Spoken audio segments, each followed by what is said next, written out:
Nakarating nga kami sa condo nila Mama Gladys. Ayan, kasama ko si Ate Jonah at nagkayayaan nga agad kami na mag-TikTok na nga muna. Ayan, kala mo magagaling sumayaw. Mema.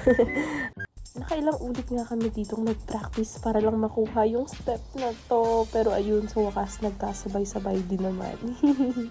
So, sobrang bigat at tigas nga ng katawan ng ate mo. Ayan, nagpupumilit pa rin sumayaw. Diyos ko. At ang Ate Jonah ko naman, ito, may pa-solo intermission number ang ate ko. Ayan, so support natin siya dyan habang sumasayaw. Tsaka, ayan guys, single nga pala yan si Ate Jonah. Kaya kung sinong mga single dyan, alam na dapat natin ang gagawin dyan. Follow her TikTok account. Habang sa kabilang banda naman, eto nga kami ni Mama. Kung ano-anong pinanggagawa sa buhay namin. Ayan, tingnan nyo naman. At mga ilang minuto na nga ang lumipas, ay bumalik na kami sa room. At eto na naman ang naisipan namin gawin.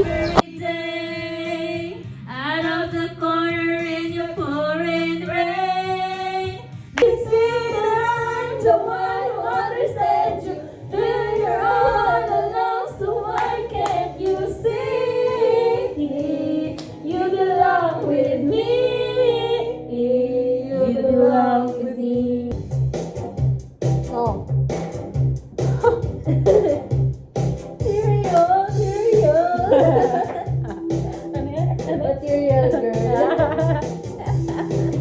Hey.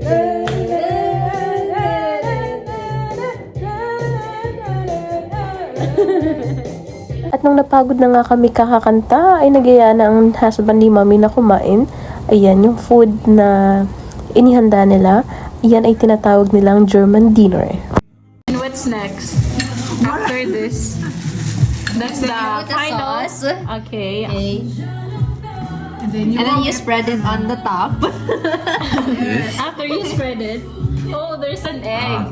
How Yes, you you have gonna do to that? cut the egg like that so it's equally sliced. And then you get this and put them Can make a there. training video Some from of that. that. Okay. Yes. Jonah, And you can then- make a training video. That's Your why specialty, right? That's why I'm filming. So next time, we know how to There. So you get an put some egg, cut ingredients from it. this. Okay. At eto naman ako, puro asin na lang siguro ang nailagay ko dito. Sobrang daming asin ang nailagay ko. At ayan, bidang gumamit ng paminta. Lagay ng paminta lang pala. Diyos ko, ikutin lang pala yan. Tulad ng pagpapaikot nila sa'yo. Char! So, ayan yung gagawin natin. Slice natin. Depende sa'yo kung ilang slice yung gagawin mo. So, nitry kong 4 na slice. Pero, sobrang laki pala kasi nakadepende sa kagat mo or sa pagsubo mo yung laki ng bread. Ayan.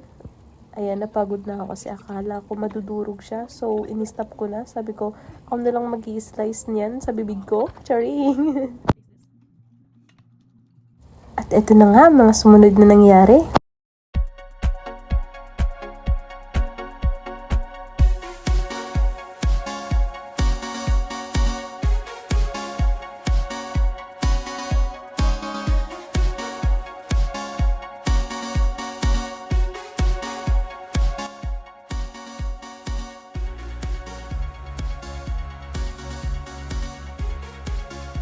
Till next time guys, pag nakasama ko ulit sila, marami pa kaming video na isi-share sa inyo.